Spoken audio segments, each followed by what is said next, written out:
बड़ो हटीलो अपना को जलिए जहरीलो श्याम सुगर मेरो बड़ो हटीलो अरे फोड़े कमरिया तन पे मेरो चेहरे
रुक जाओ अभी गोवर्धन की पूजा हुई है तब नचियो ने कथा बढ़ाए लेने आगे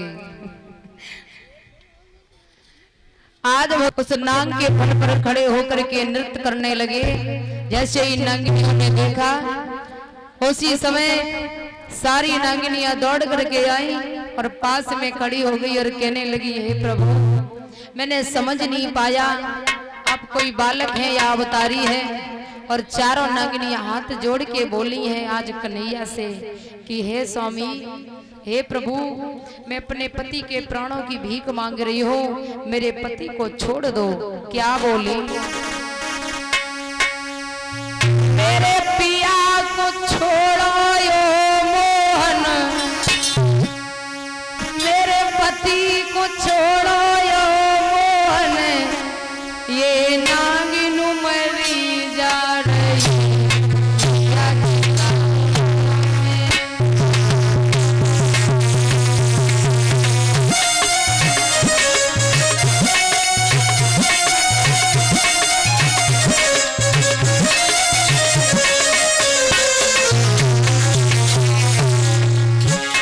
नागिनियां रो करके भगवान कन्हैया से बोली है प्रभु मेरे सुहाग को छोड़ दो मेरे पति को छोड़ दो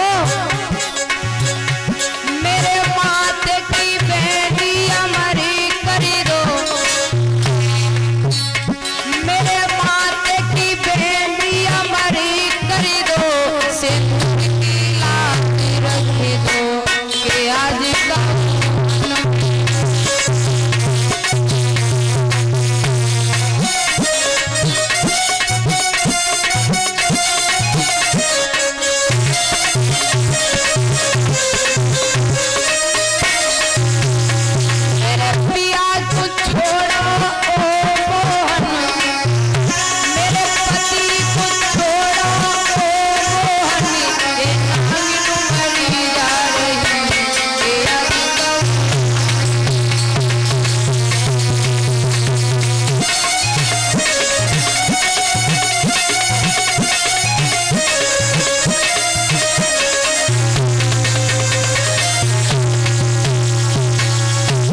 आज नागिनियां रो करके कहने लगी कन्हैया से स्वामी मेरे पति को छोड़ दो मेरे सुहाग को छोड़ दो।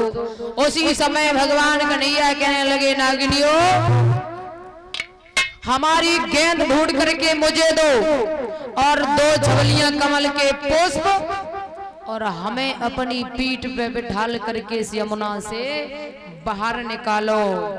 और भगवान कन्हैया बोले कालिया नांग से, हे कालिया नांग तुम अपना परिवार लेकर के यहाँ से यमुना से निकल करके रमणक द्वीप पर चले जाओ। कालिया नांग कहने लगा प्रभु रमणक द्वीप पे तो गरुड़ रहता, मेरा भक्षण कर जाएगा। भगवान कन्हैया कहने लगे तुम्हारे फनों के ऊपर मेरे पैर के चिन्ह हो गए, अब गरुड़ तुम्हारे ऊपर हमला नहीं करेगा। याद रखना मेरे श्रोताओं, आज कालिया नांग ने भगवान कन्हैया को यमुना से बाहर किया। जब यमुना से बाहर किया है, कालिया नांग अपने परिवार को लेकर के चला है। उसी समय भगवान श्याम सुंदर ने यमुना के जल को स्वच्छ किया, क्योंकि कालिया नांग के कारण यमुना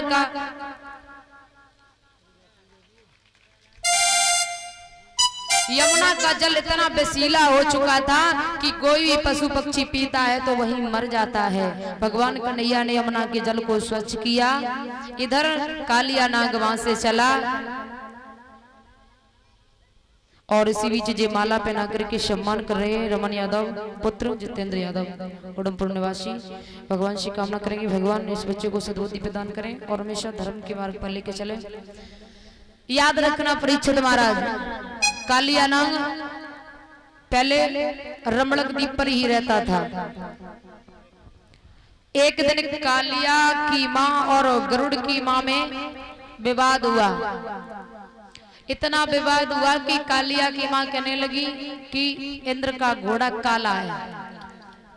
गरुड़ की माँ बोली इंद्र का घोड़ा सफेद होता है। कालिया की माँ और गरुड़ की माँ में विवाद बढ़ गया। इतना बढ़ गया कि कालिया की माँ गरुड़ की माँ से बोली अगर घोड़ा सफेद निकला तो रमणक द्वीप को हम छोड़ के चले जाएंगे, अगर घोड़ा काला निकला तो तुम्हें छोड़ना पड़ेगा। उसी समय मेरे भैया शाम का समय हुआ, कालिया घर पे पहुंचा।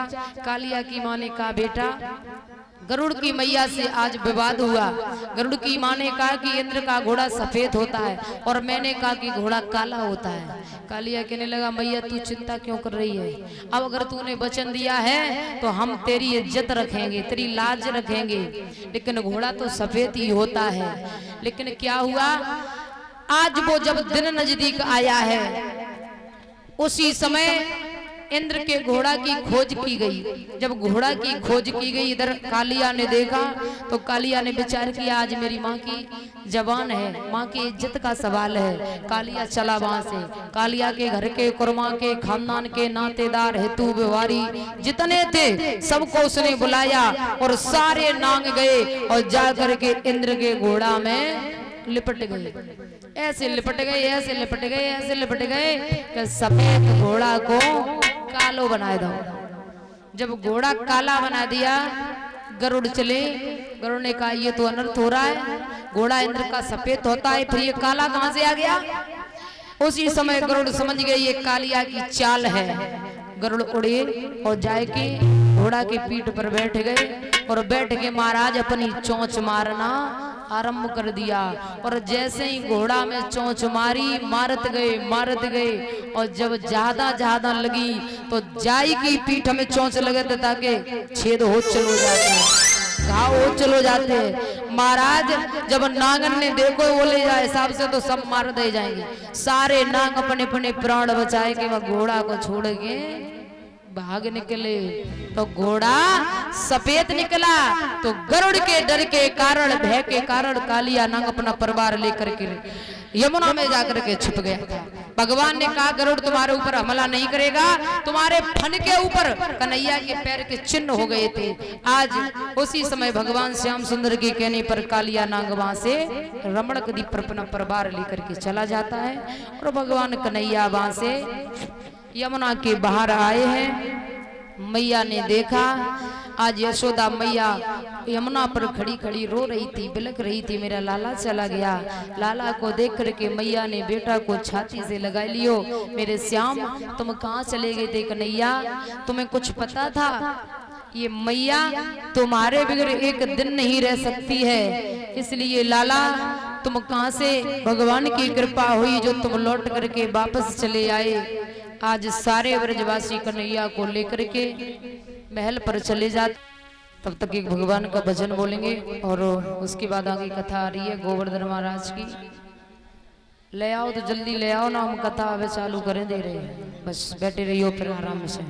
काऊ को ना खड़ो होंदी न नचंदी है, ध्यान रखियो।